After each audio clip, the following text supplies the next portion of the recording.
खोमेनींना संपवण्यासाठी युद्धविराम।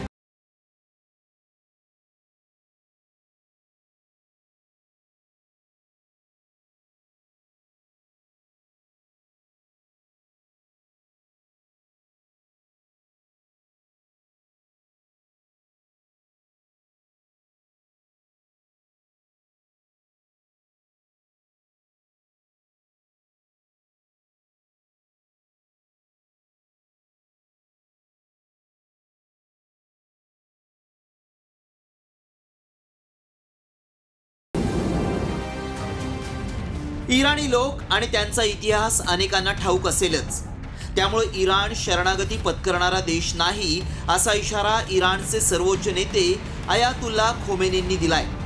त्यामुळे एकीकडे इराण आणि इस्रायल यांच्यात 12 दिवसांनी युद्धविरामाची घोषणा ट्रम्प यांनी केलेली असली तरी इराणनं युद्धविरामाच्या या प्रस्तावाला केराची टोपली दाखवल्याचं दिसतंय। कारण युद्धविरामानंतरच इराणनं 6 वेळा बॅलिस्टिक क्षेपणास्त्र इस्रायलवर टाकली।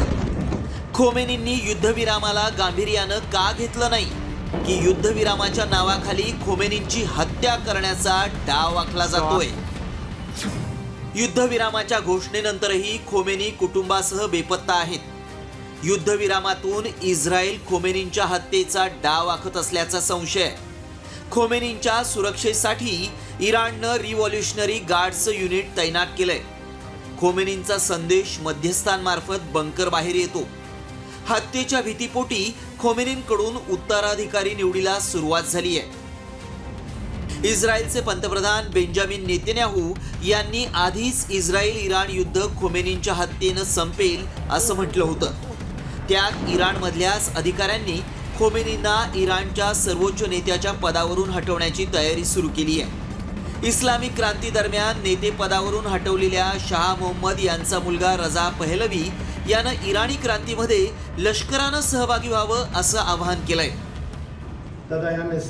खोमेनी आणि त्यांचं दहशतवादी शासन इराणला मागे नेतंय। सत्ता परिवर्तन झाल्याशिवाय शांतता प्रस्थापित होऊ शकत नाही। त्यामुळे खोमेनींच्या विरोधात इराण क्रांतीमध्ये लष्करानं सहभागी व्हावं। तुम्ही इराणी क्रांतीत सहभागी झालात तर इराण तुम्हाला कधीच विसरणार नाही। यामुळे अमेरिकेच्या मध्यस्थीनं खोमेनींचा खात्मा करून 1979 प्रमाणे इराणमध्ये पुन्हा रक्तरंजित क्रांती होणार का? इराणचा पुढचा उत्तराधिकारी कोण असेल असे अनेक सवाल निर्माण झालेत।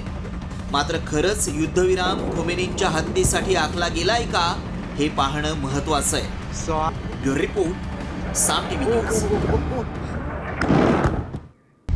आता isakal.com आहे देशातील नंबर 1 ची मराठी न्यूज वेबसाईट। प्रत्येक अपडेटसाठी isakal.com ला नक्की भेट द्या।